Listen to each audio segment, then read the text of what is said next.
So I know Donovan Mitchell's name has kind of been floating around over the last 5 years or so in terms of like top 3 shooting guards in the NBA talk. I personally obviously think he's the best shooting guard in the league, but there's names like Devin Booker, especially Anthony Edwards on the Timberwolves. All those guys are great, but I truly think Donovan Mitchell is just the most impactful shooting guard in the entire NBA because what he does goes beyond scoring.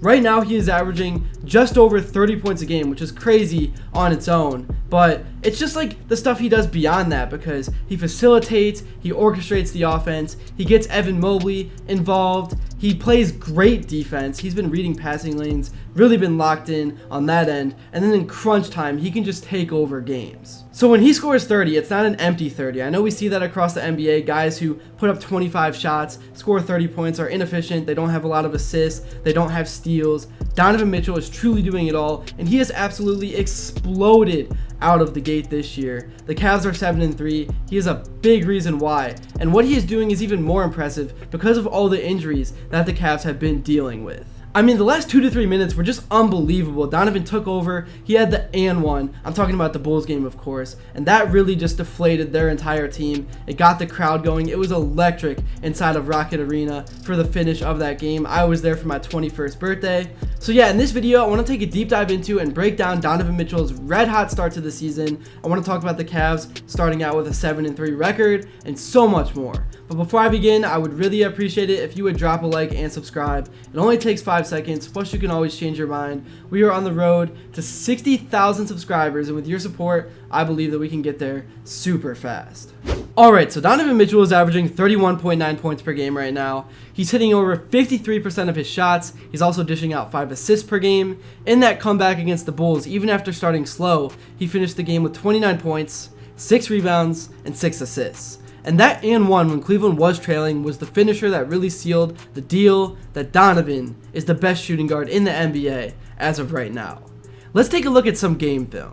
Right here, I don't know why, but this was one of my favorite plays from the night. You've got Donovan Mitchell driving in left and crossing right, then he plants his feet and turns around. Realizing there is nowhere to go, he throws it over to Lonzo on the left wing, and because Donovan dribbled for so long, his defender must have kind of felt like he was out of the play or something, because Lonzo just swung it right back for the wide open 3, and Donovan is going to make that 9 out of 10 times. That is an in-rhythm jumper.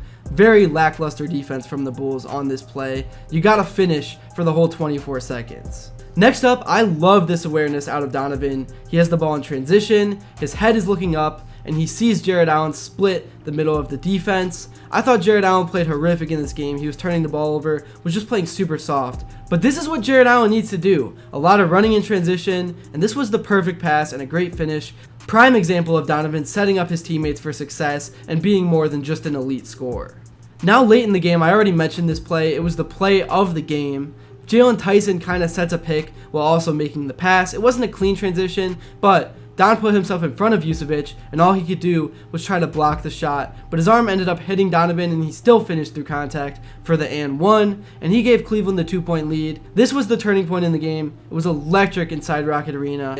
I was obviously there for my 21st birthday, super fun night. Donovan Mitchell had his footprints all over this game and this win.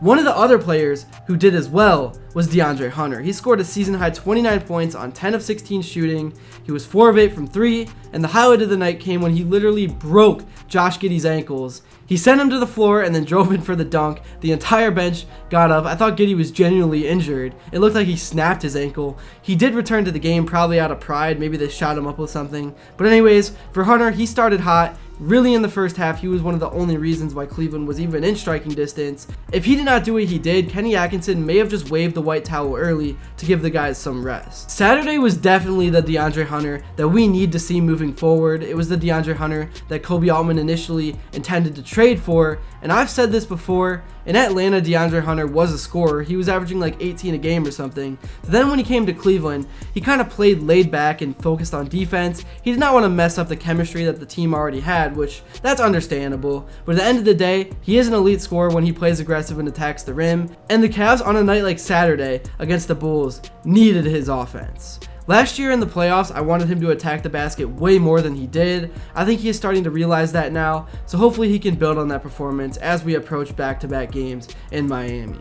Evan Mobley was the other guy that had a big game against Chicago. Honestly, I've been disappointed with him in the early part of this season. He has not been the focal point of the offense. He has not been aggressive. But again, it's early. It's only 10 games. And he still can turn it around. And his 24 points on Saturday definitely could be the starting point. He was really assertive without the ball in his cutting, trying to find the mismatches that gave him the big advantage inside. He grabbed 8 rebounds. He had 8 assists. I thought overall this was one of his best games of the season so far, especially considering Darius Garland sat this one out. One of the guys that helps him out the most offensively.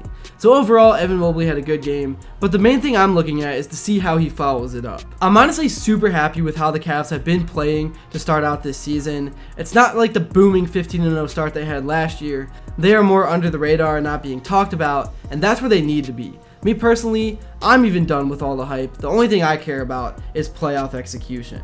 Another under the radar player over this past week has been Tyrese Proctor. It's not often you see a guy drafted during a commercial get real playing time on a contending team. Obviously Nikola Jokic became an all-time great, but because of the injuries and also a blowout on Washington, he did find himself out on the floor, and he took full advantage. He had 17 points, shooting over 80% from the field. The guy's got a deep bag, and as he continues to grow and improve and learn from the other guys like Donovan and even like Sam Merrill, he's going to become a solid role player. Will it be for the Cavs? I have no idea, but his potential is super clear. I know I've said this a million times before, but honestly, I am not worried about the outcomes of games this year in terms of the regular season, but it's the fight, it's the habits that I wanted to see. That Bulls game just felt like one that this team never wins when they were down 15. I'm not saying the Cavs never pull off comebacks, there's a reason they have the Cavalanche nickname, but the energy was low, they could not get anything going, there was no flow. But Donovan decided to just take over and put the ball in the basket in the late third quarter, and that is exactly what he did. But Donovan just decided to take over and put the ball in the basket. It was electrifying. It was prime Spida. It definitely was super weird to see Isaac Okoro on the other side of the floor. It was kind of a bittersweet feeling. He was one of those players that really made me fall in love with this team during the rebuild. I loved his personality. He still danced with Moondog before the game, and Isaac actually had a really solid revenge performance. I believe at one point he was the leading scorer for the Bulls. It sucks that we had to move on from him because he was a great personality, as I just said, but basketball-wise, Lonzo Ball clearly has been the better fit. I know Lonzo in the scoring department still has yet to get going, but just the pace, the way he sets up guys to score, his defense, he is like the perfect player to come off the bench and play 15 minutes a game. I know Kenny Atkinson has been super careful with him. He has not been playing in back-to-backs. I believe for now, Garland is going to get that same treatment as well. But yeah, a lot of good things going on in the early part of this season. So yeah, a lot of good things going on in Cleveland right now. Thank you all so much if you made it to this point in the video. And if you enjoyed and haven't yet, please be sure to drop a like and subscribe because your support truly means the world. And also, let me know what you would like to see next. And until then, I will see you all later.